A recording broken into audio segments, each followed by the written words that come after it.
అమ్మకి next treatment కావాలి. ఏం వైద్యం కావాలి?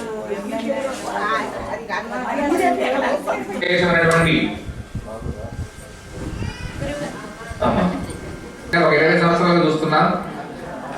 మెత్తని మనస్సు అంటే చాలా శుద్ధితమైన మనసు ఎలా ఉంటుంది అటువంటి మంచి మనస్సు ఉన్నటువంటి ఆవిడ మనకంటే ఊరకరాలు మహానుభావులు అన్నట్టుగా. అంతే కదా, కొంచెం కొంచెం కుర్చీలు ఏర్పాటు చేయండి. కూర్చోడమ్మా. మార్గశిర పౌర్ణమి నాటి రాత్రి సుమారు 10 గంటల ప్రాంతంలో బాబా మహర్షాపని ఏమైనా చుట్టుపక్కల ప్లేగు వ్యాధి బాగా వ్యాపించి ఉండడం చేత శవాన్ని ఇలా ఉంచడం మంచిదిగా హెచ్చరిస్తాడు. ఎలాగో 3వ రోజు పూర్తిగా వస్తుంది కాబట్టి 4వ రోజు ప్రాణం రాకపోతే శివ సంస్కారం ఊపిరి ప్రవేశించి గాలి పీల్చుకోవడం ప్రారంభమవుతుంది. బాబా వారి భావమాన్ని తెలిసి బాబా శరీరాన్ని బట్టికి మామూలు దిగుతూ ఉండడం చూసిన భార్య కూడా సంఘటన తర్వాత కూడా బాబా కూడా అనేక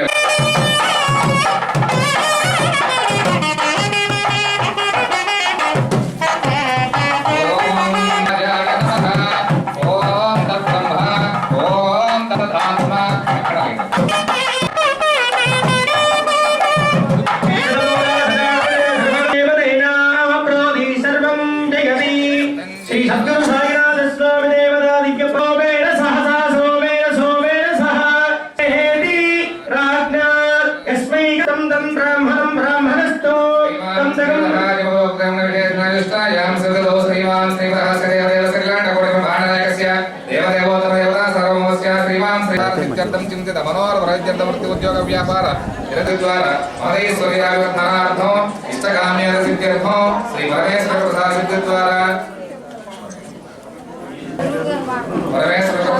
ద్వారా మహేశ్వర్యార్థం నమస్కారం చేసుకొని స్వామి దగ్గర అభిషేకం ఓం తత్పురుషాయ విద్మహే అవధూతాయ ధీమహి తన్నో సాయినాథ ప్రచోదయాత్. సద్గురు సాయినాథ స్వామినే నమః. జోబాహు పుష్పవాన్ ప్రజావాన్ ప్రసవాన్ భవతి. ఇది పుష్పాంజలిం సమర్పయామి.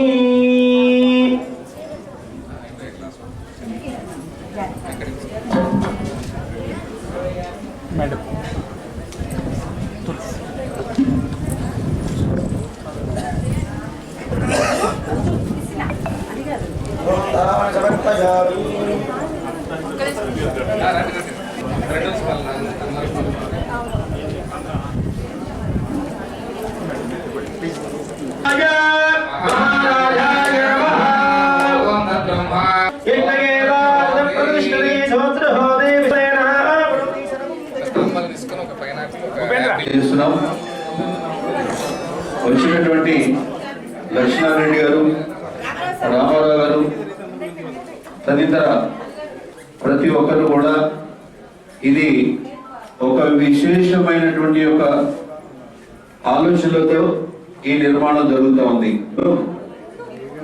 ఇది ఒక మంచి మార్గానికి, న్యాయమైన మార్గం, ధర్మమైనటువంటి మార్గాన్ని అందరూ కూడా నడవాలని, నడిపించాలనేటువంటి ఒక సత్సంకల్పంతో సప్తాహ పాదయాత్రల ద్వారా, ఇది మామూలుగా వచ్చినటువంటి క్షేత్రం కాదు, సప్తాహ పాదయాత్రల ద్వారా తమ్మర మండపాలలో వేంచేసినటువంటి శ్రీ సీతారామచంద్ర స్వామి దేవాలయం నుండి షిరిడీకి, షిరిడీ నుండి ఇక్కడికి, ఇక్కడి నుంచి పైకి ఒక అద్భుతమైనటువంటి మార్గాన్ని భగవంతుడు స్వయంగా ఏర్పాటు చేసుకున్నటువంటి ఈ యొక్క మహాక్షేత్రంలో ఎంత చేసుకుంటే అంత ఫలితం.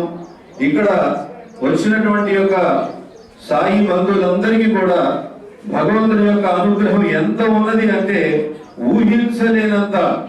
ఊహించలేనంత ఇలా ప్రతి ఒక్కరు కూడా స్వచ్ఛందంగా వచ్చి ఇక్కడ సేవ చేస్తున్నటువంటి సందర్భం.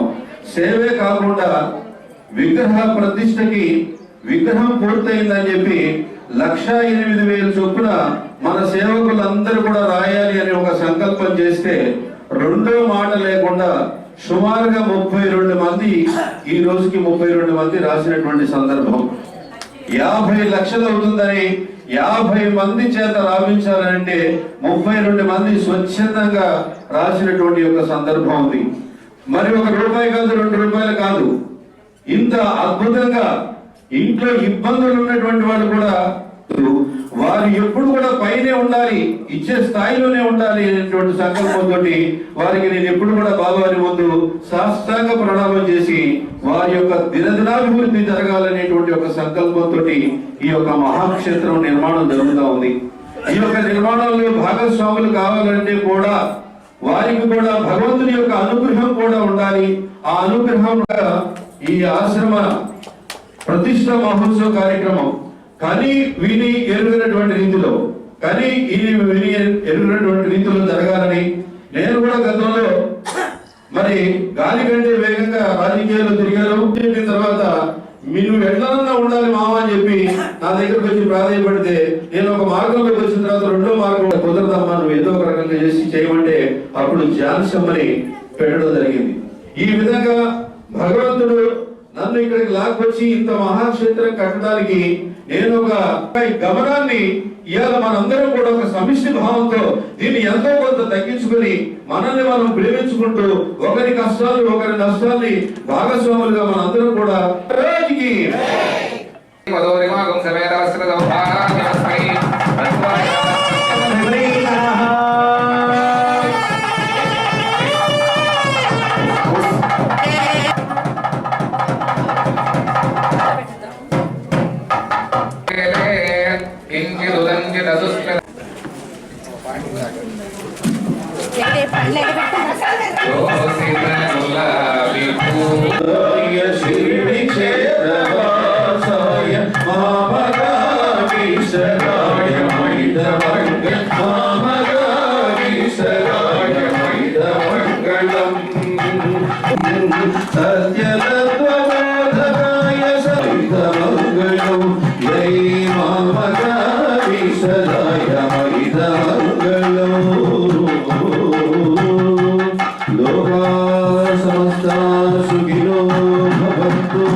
జనవరి నెలలో జరిగినటువంటి జనవరి 26, 27 తేదీల్లో జరిగినటువంటి కార్యక్రమాల్లో పాల్గొన్నప్పుడు చూశాను.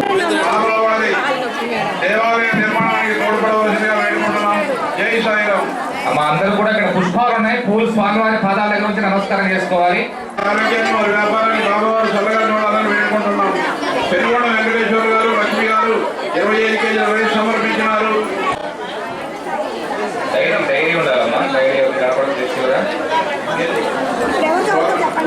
100 రూపాయలు సమర్పించినారు. వారిని వారి కుటుంబాన్ని వాళ్ళ దగ్గర డైరీ వాళ్ళ దగ్గర సరగా చూడవలసిందిగా వేడుకుంటున్నాం.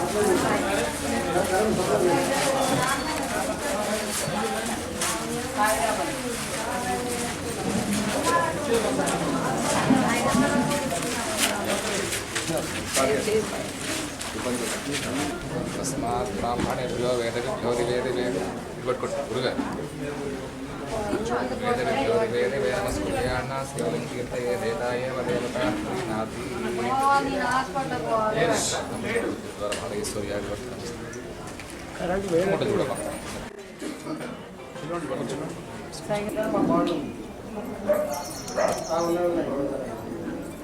జానప్రాణ గారికి వందనాలు తెలియజేసుకుంటూ వారి సంకల్పం దిగ్విజయంగా అద్భుతంగా నెరవేరుతుంది. కేవలం మన 2 తెలుగు రాష్ట్రాలే కాకుండా దక్షిణాదికి భారతదేశానికి కూడా ఇది గొప్ప పుణ్యక్షేత్రం అవుతుంది అనేటువంటిది నాకు కనిపిస్తున్నటువంటి విషయం. ఈరోజు సద్గురు అయినటువంటి సాయినాథుని సమక్షంలో మీ అందరినీ కలుసుకోవడం, ఇక్కడికి రావడం అనేది మహాభాగ్యంగా భావిస్తూ, నేను Hindus for plurality and equality సంస్థ యొక్క ప్రధాన కార్యదర్శిని. మేము నిరంతరాయంగా అనేక సంవత్సరాలుగా హిందువులకు సంబంధించినటువంటి ఎన్నో కార్యక్రమాలు చేస్తూ ఉన్నాము. హైదరాబాద్లో 7వ తారీఖు సనాతన కారణ పేరిట ప్రసంగం కూడా, అంటే గత 2 సంవత్సరాలుగా ప్రతి నెల కూడా మొదటి వారంలో అవిచ్ఛిన్నంగా హిందూ మతంలో విభిన్న స్రవంతులకు సంబంధించినటువంటి పెద్దలు వచ్చి ఉపన్యసించారు. 7వ తారీఖు కూడా లోకనాథం గారు అనేటువంటి పెద్దలు వారు ఉపనిషత్తులను ప్రసంగిస్తారు. అదేవిధంగా అన్నమయ్య గృహం తిరుమల కొండపైన ఉన్నటువంటి అన్నమాచార్యుని యొక్క మనకి గత దశాబ్దాలుగా తెలుగు నేలపైన గురువారం కానీ గురు పూర్ణిమకి కానీ ఒక ప్రాధాన్యత వచ్చింది అంటే, ప్రజలందరికీ తెలిసింది అంటే నాకు తెలిసి సాయిబాబా వారి వల్లనే, వారి భక్తుల వల్లనే జరిగింది. అటువంటిది ఈరోజు గురు పూర్ణిమ రోజు సాయిబాబా తలుచుకోవద్దు, అసలు సాయిబాబానే స్మరించవద్దు అని చెప్పేటువంటి చాలా అల్పజ్ఞానుల యొక్క ప్రచారం ఏదైతే ఉందో దయవుంచి మీరు దానికి కొంచెం కూడా విలువ ఇవ్వాల్సినటువంటి అవసరం ఏమాత్రం లేదు. ఎందుకంటే మన హిందూ ధర్మంలో, మన సనాతన ధర్మం వాటిని బహు సమర్థులైనటువంటి ఋషులు ఆ వేద మంత్రాలని రుక్కులని దర్శించి సాక్షాత్కరింపజేసుకుని వాటిని మనకు అందించారు. అదేవిధంగా యజుర్వేదం, సామవేదం, అధర్వణ వేదం, ఆ తర్వాత ఉపనిషత్తులు, అలాగే మహాభారతం, తదితర పురాణాలు, ఇతిహాసాలు, వీటన్నిటినీ కూడా వ్యాస భగవానులే విభజించారు. వ్యాస భగవానులే మహాభారతం రచించారు. వారు వ్యాస భగవానులు మహాభారతంలో ఉన్నారు కూడా. చాలా ముఖ్యమైనటువంటి పాత్ర వారిది. ఆ పాటని వినిపించాలని ఎందుకు మనసులో కనిపించింది. ఒకే కులం ఒకే మతం అందరూ ఒకటే, అందరినీ కాపాడే దేవుడొక్కడే, అందులకి అతనికి తలవంచాలి, అనుదినము ఆ దేవుని పూజించాలి. ఒకే కులం ఒకే మతం అందరూ ఒకటే, భగవంతుని ప్రతిరూపం కరుణయంతులు, ఆ కరుణతో భగవంతుని చూడమందును, భగవంతుని ప్రతిరూప ఆ అమూల్యమైనటువంటి సందేశం మరి మనకు అందించాలని వారిని అడగటం, మరి మనకు ఆ స్థాయి కూడా నాకైతే అంత లేదు. నేను చాలా స్టడీ పరంగా కానీ ఏ పరంగా కానీ నేను చాలా తక్కువ. అటువంటి స్థితిలో వారిలో ఆ సత్యాన్ని, ఆ ధర్మాన్ని వారు గంటబద్ధంగా స్ట్రైట్గా మరి ఆ సిచ్యువేషన్స్ నేను అంతా కూడా గమనించిన తర్వాత వారి లాంటి వారిని ప్రోత్సహించాలి. మనం వారిని ఇక్కడికి రావడం ద్వారా, వారి మాటలు వినడం ద్వారా మన యొక్క ఆలోచన విధానం అంతా కూడా ఒక మంచి మార్గానికి ఎంచుకునే విధంగా మరి ఆదర్శంగా తీసుకోవాలని చెప్పేటువంటి ఒక సంకల్పంతో నేను వారిని ఆహ్వానించడం జరిగింది. ఆ ఆహ్వానాన్ని మన్నించి వారు ఆల్రెడీ ఒక అమ్మవారి, వారు మొత్తం కూడా మౌనంగా ఉంటారట నాగసాయి మందిరంలో. వారు ఆల్రెడీ లెటర్ రాశారు మాకు ఆ కార్యక్రమానికి రావాలని చెప్పని. అప్పటికప్పుడే మాట్లాడి ఆ క్లారిటీ చూడండి, అద్భుతమైనటువంటి ఒక క్లారిటీ. అప్పటికప్పుడే మాట్లాడి అక్కడ ఆ కార్యక్రమాన్ని కొంచెం మీరు అడ్జస్ట్ చేసుకుంటే నేను అక్కడికి కూడా వెళ్ళాలి అనేటువంటి ఒక సంకల్పం, ఆ సంకల్పంలో ఆ భగవంతుడు కొలువై ఉన్నాడు అనేటువంటి ఒక సత్యాన్ని గ్రహించి వారిని నేను ఆహ్వానించడం జరిగింది. అతి తక్కువ పరిచయంలో, నేను తక్కువ అని అనుకుంటున్నాను కానీ ఇది ఎప్పటి నుంచో ఉంది పరిచయం, ఎప్పుడో ఎక్కడి నుంచో ఉంది పరిచయం అనేటువంటి ఒక ఆ ఆప్యాయత, ప్రేమని నేను చూశాను అనేటువంటి ఒక సత్యాన్ని కూడా తెలియజేస్తా ఉన్నాను. కాబట్టి ఆ సత్యమే ఈ కలయిక, అంతే ఇక వేరే ఏం లేదు. భగవంతుడు అంటే సత్యము, సత్యం అంటే భగవంతుడు. దీంట్లో వేరుగా చూసేటువంటి నీచమైనటువంటి సంస్కృతి మాత్రం ఇది అతి దారుణమైనటువంటిది. ఇది టెర్రరిస్టులకి, దొంగలకి, వాళ్ళకంటే కూడా అతి ఘోరమైనటువంటి యొక్క ఆ నీచమైనటువంటి సంస్కృతిని మాత్రం మనం దాన్ని ప్రోత్సహించకూడదు, ఎవరు వినకూడదు. వాళ్ళని ఎంతసేపటికి వాళ్ళని ఎక్కడికక్కడికి తగ్గించే ప్రయత్నం చేయాలి.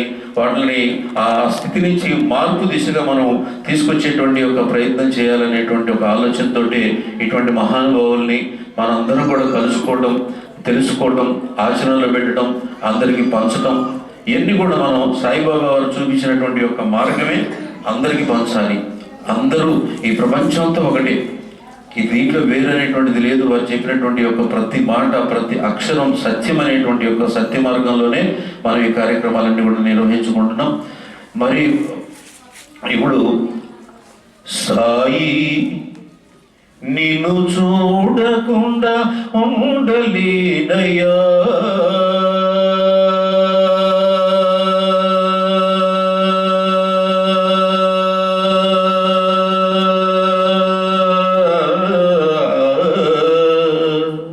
సాయి నిన్ను చూడకుండా ఉండలేనయ్యా, నిన్ను చూచినంత నాకు పండగేనయ్యా, సాయి నిన్ను చూడకుండా ఉండలేనయ్యా, స్మరించని సాయి సదా మదిలో నీ నామాన్ని, దర్శించని సాయి ఒక్కసారి నీ రూపాన్ని, చేరాలని ఉందయ్యా,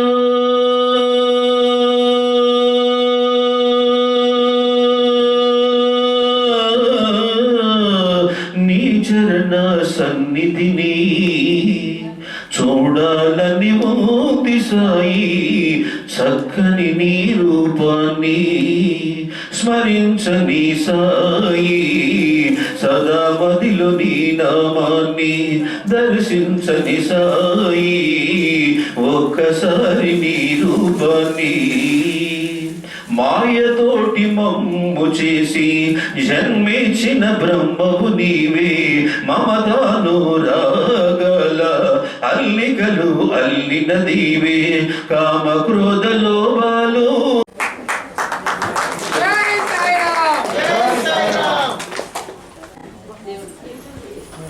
ఓం సాయి శ్రీ సాయి జయ జయ సాయి, ఓం సాయి శ్రీ సాయి జయ జయ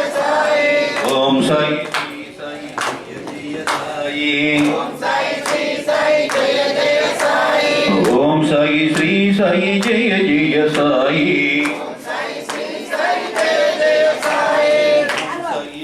సాయి జయ జయ సాయి. మా మున్సిపల్ వైస్ చైర్మన్ గారు ఇక్కడ మాట్లాడమ్మా. ఓం సాయి శ్రీ సాయి జయ జయ జయ సాయి, ఓం సాయి శ్రీ సాయి జయ జయ సాయి, ఓం సాయి శ్రీ సాయి జయ జయ సాయి, ఓం సాయి శ్రీ సాయి జయ జయ సాయి, ఓం సాయి శ్రీ సాయి జయ జయ సాయి, ఓం సాయి శ్రీ సాయి జయ జయ సాయి, ఓం సాయి శ్రీ సాయి జయ జయ సాయి, ఓం సాయి శ్రీ సాయి జయ జయ సాయి,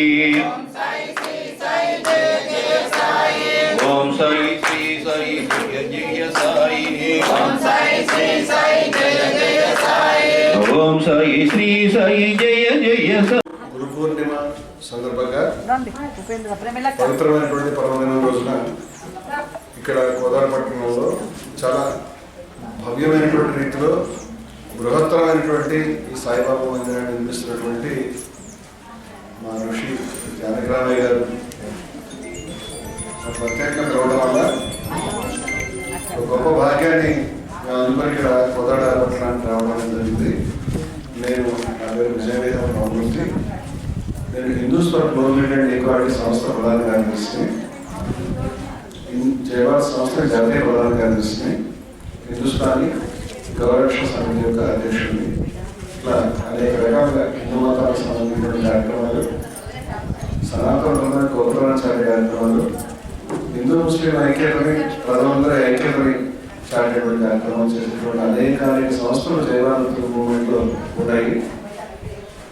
ఈరోజు ఏదైతే భారతదేశానికి అవసరం, ఏదైతే విద్వేషాల మధ్య, ప్రజల మధ్య, అసమానతల మధ్య అనేక సమస్యలతో రగిలిపోతున్నటువంటి అభివృద్ధిలోకి వెళ్ళకుండా నిత్యం ఒకరితో ఒకరు ద్వేషించుకుంటున్న రీతిలో ఈ సుడిగుండాలను మనం చిక్కుకున్నప్పుడు ఈ దేశానికి, ముఖ్యంగా భారతీయులందరికీ సాయినాథుని, షిరిడి సాయినాథుని యొక్క ఉపదేశాలు వారి యొక్క తత్వము అది మాత్రమే భారతదేశానికి ఇప్పుడున్న సమస్య నుంచి బయట వేయగలుగుతుంది అనేటువంటి దృఢమైనటువంటి నమ్మకంతో.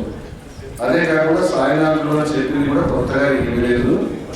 సనాతన ధర్మం యొక్క నిజమైనటువంటి తత్వాన్ని మూలకందమైనటువంటి సారాంశాన్ని అందరికీ అర్థమయ్యే రీతిలో, ఎవరు కొట్టుకోకూడదు, అందరూ కలిసిమెలిసి ఉండాలి, లోక సమస్త సుఖలోకంతో అంతా సుఖంగా ఉండాలి, అందరూ పరమాత్మ తత్వాన్ని అందుకోవాలి అని షిరిడి సాయినాథుల వారు ఏదైతే చాలా గొప్పగా చెప్పి ఆచరించి చూపించారో, కోట్ల మంది హిందువుల యొక్క హృదయాల్లో, కోట్ల మంది హిందువుల యొక్క పూజా మందిరాల్లో ఎవరైతే కొలువై ఉండి నిత్యము వారి యొక్క పూజల్ని, వారి యొక్క గౌరవాన్ని, వారి యొక్క భక్తిని అందుకుంటూ ఉంటారో, అటువంటి సాయినాథుల పట్ల ఎవరైతే అపచారం చేసే రీతిలో, కువ్యాఖ్యానం చేసే రీతిలో, సంకుచితమైనటువంటి రీతిలో సాయినాథునికి వ్యతిరేకంగా మాట్లాడుతున్నటువంటి ఈ దుష్ప్రచారాలు కొంతమంది ఎవరైతే చేస్తా ఉన్నారో, వాస్తవంగా ఏనుగుకి చుట్టూ దోమలు ఉంటే ఏమి చేయలేని విధంగా, అవి ఏమి ఆటంకపరిచే విధంగా లేవు. కానీ అటువంటి దోమల్ని పాల్గొనేటువంటి పనిలో మేము ఉన్నాము. అటువంటి దుష్ప్రచారాన్ని ఖండించి సనాతన ధర్మం యొక్క మూల సారాంశం, ఉపనిషత్ సారాంశం, వేద సారాంశం ఏదైతే ఉన్నదో, ఆ పరబ్రహ్మ యొక్క తత్వం ఏదైతే ఉన్నదో, ఆ పరబ్రహ్మ తత్వాన్ని అందుకుని సాక్షాత్ పరబ్రహ్మ స్వరూపుడైనటువంటి శ్రీ సాయిబాబా వారు వారి యొక్క తత్వము సనాతన ధర్మానికి అనుకూలము, సనాతన ధర్మ సారాంశానికి మహోత్కృష్టమైనటువంటి రూపము, వారి జీవితం, వారి తత్వం అనే విషయాన్ని చాటే ఉద్దేశంలో ఉన్నటువంటి నన్ను జానకరావు రప్పించి ఆ 2-3 మాటలు కూడా మీరు ఈరోజు గురు పూర్ణిమ రోజు చెప్పండి అంటే, గురువుని మనం తలుచుకుంటాం కాబట్టి గురువు ఏదైతే మనకి చెప్తాడో, సత్యం వద ధర్మం చరా అని చెప్తాడు. సత్యాన్న ప్రవర్తితవ్యం, సత్యాన్ని వదిలిపెట్టవద్దు, ధర్మాన్న ప్రవర్తితవ్యం, కుశలాన్న ప్రవర్తితవ్యం, స్వాధ్యాయాన ప్రవర్తితవ్యం, వాటిని వదిలిపెట్టవద్దు అని ఏదైతే చెప్తారో, అటువంటి గొప్ప బోధనలు తలుచుకునేటువంటి మహత్తరమైన రోజున అటువంటి గొప్ప బోధనల్ని ప్రజలకు అందించినటువంటి, మామూలుగా అందరికి సరళమైన అవతరిత పదాలతో అందించి ఆచరించి చూపించి అర్థం కాని వాడు ఎవరు లేరండి. అంత గొప్పగా మన తత్వాన్ని అందిస్తున్నటువంటి సాయిబాబా వారి గురించి ఇంకా ఇంటింటికి వారి తత్వాన్ని తెలుసుకుంటే, వారి తత్వాన్ని అందుకుంటే ఇక్కడ భారతదేశంలో సుఖశాంతులు రావడం, గొప్ప అభివృద్ధి రావడం జరుగుతుంది, అసమానతలు తొలగిపోతాయి, మనలో ప్రేమ పెరుగుతుంది అనే ఉద్దేశంతో. గురు పౌర్ణమి శుభాకాంక్షలు అందరికీ కూడా తెలియజేస్తూ, ఈరోజు